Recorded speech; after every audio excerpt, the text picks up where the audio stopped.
Number 10. Connie Hallowell. On August the 30th of 2019, South African pastor Connie Hallowell was spearfishing alone in Scotberg, a coastal town outside Durban. After a wave crashed on top of him, his loaded spear gun was smashed against the reef. It released the 5-foot spear which went straight into Hallowell's head. Another fisherman heard him screaming in the water and helped him to shore. Hallowell stumbled on the beach still conscious, and the full extent of his injury was revealed. The spear had entered his head through the right cheek and exited out in front of his opposite ear. It was still lodged in his skull when he was airlifted to a trauma hospital in what doctors described as a miracle. Aside from an orbital fracture, Hallowell hadn't sustained any vital organ damage. The spear was extracted from his head and he was discharged from the hospital 48 hours later. Number 9. Donovan Hayward. In the spring of 2021, Donovan Hayward was part of a group of fishermen who'd set out from Savannah Lamar in Westmoreland, Jamaica. As 53-year-old Hayward was spearfishing underwater, he was attacked by a large shark, which viciously tore into his body as the others scrambled to help him. It took them roughly half an hour to free Hayward from the iron grip of its jaws. The shark only let go after it was shot with a spear gun. It tore off one of Hayward's arms and swam away with the limb still in its mouth. A video from the scene, which was later leaked online, was seen by the man's eldest daughter, Chrisona. In it, Hayward said that he wasn't a dead man and that he'd recover. He'd previously told Chrisona that he'd been attacked by sharks before and that he was skilled in dealing with them. Unfortunately, in the latest incident, his injuries proved too extensive and he succumbed to them in a local hospital. Number 8. Mike Walton.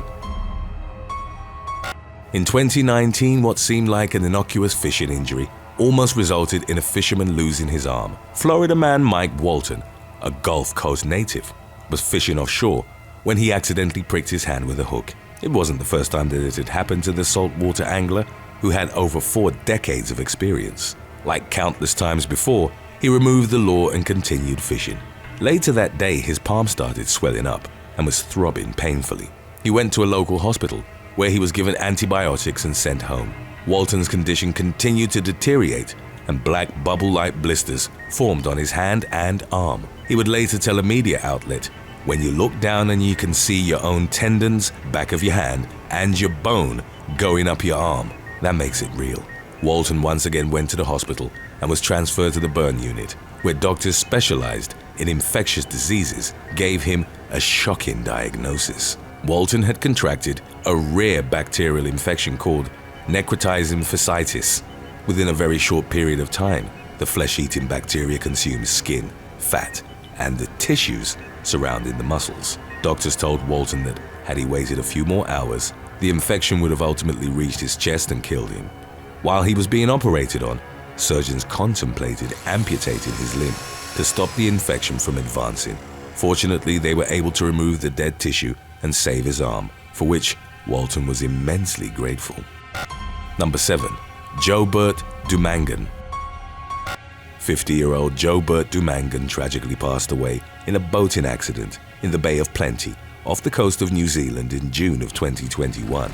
DUMANGON was a heavy equipment operator who would sometimes put in 6-day working weeks to support his family back in the Philippines. The little free time that he had, DUMANGON would spend fishing.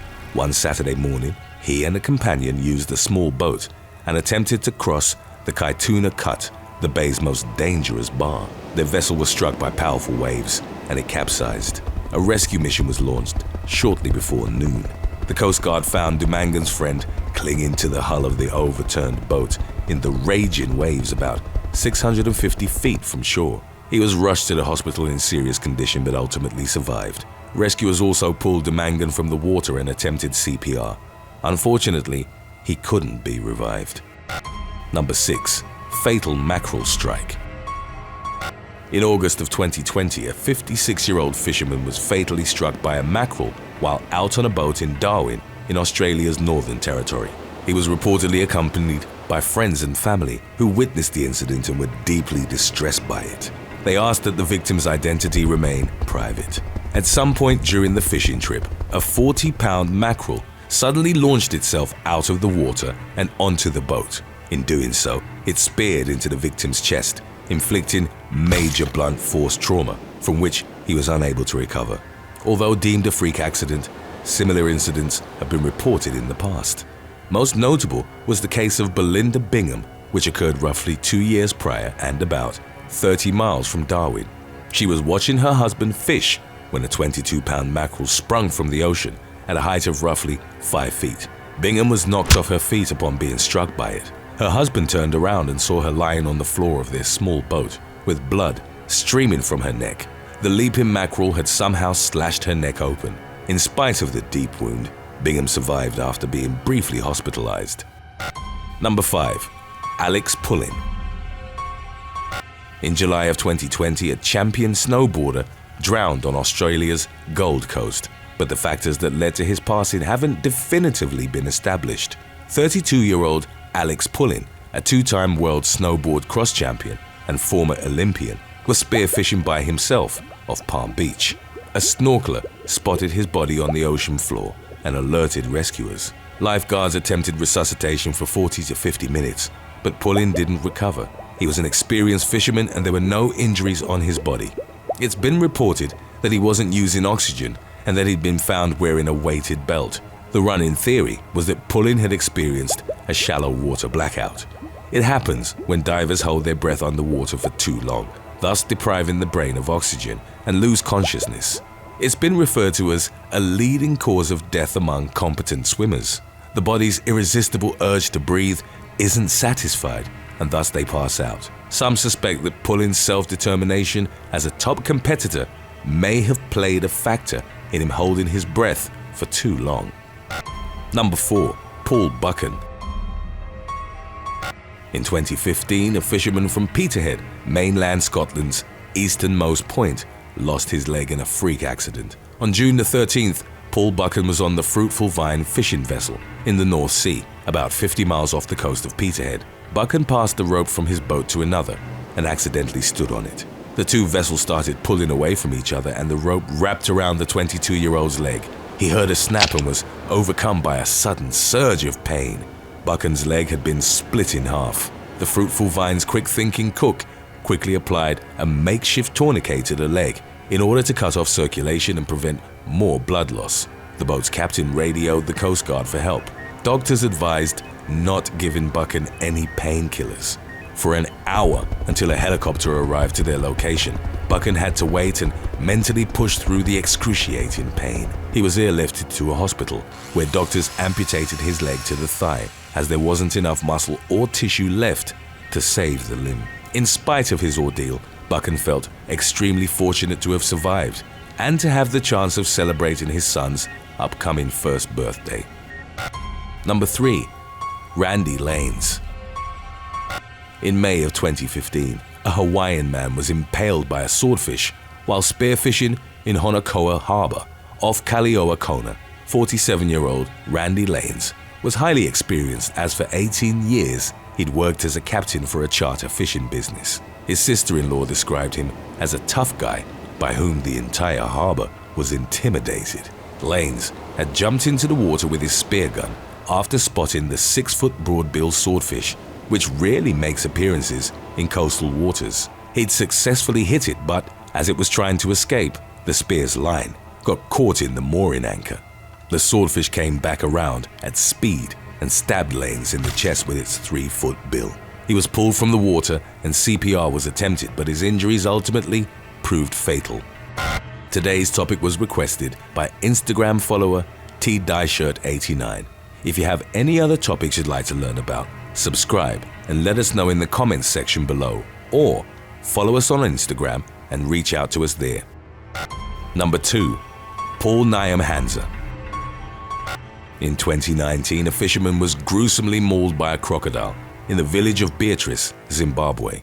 27-year-old Paul Nyamhansa and his brother Jeremiah, aged 19, were casting fishing nets near a dam some 34 miles from the nation's capital.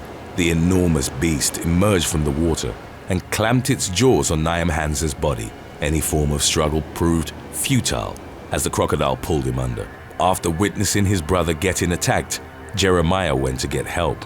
When the authorities arrived, There was nothing more to be done than recover Niam Hansa's remains from the water.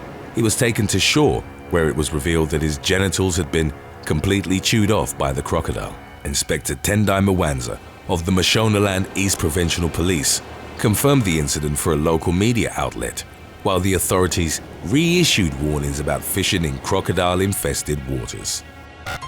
Number 1. MEEN CHIU.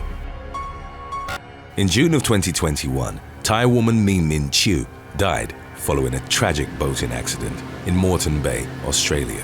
At the time, 48-year-old CHIU was on a fishing trip with her husband Philip, aged 54. As they were returning to the dock, high winds and rough seas caused their Quintrex 440 Renegade boat to capsize. Philip held on to the overturned vessel for 12 hours before he was spotted in the water by a police helicopter.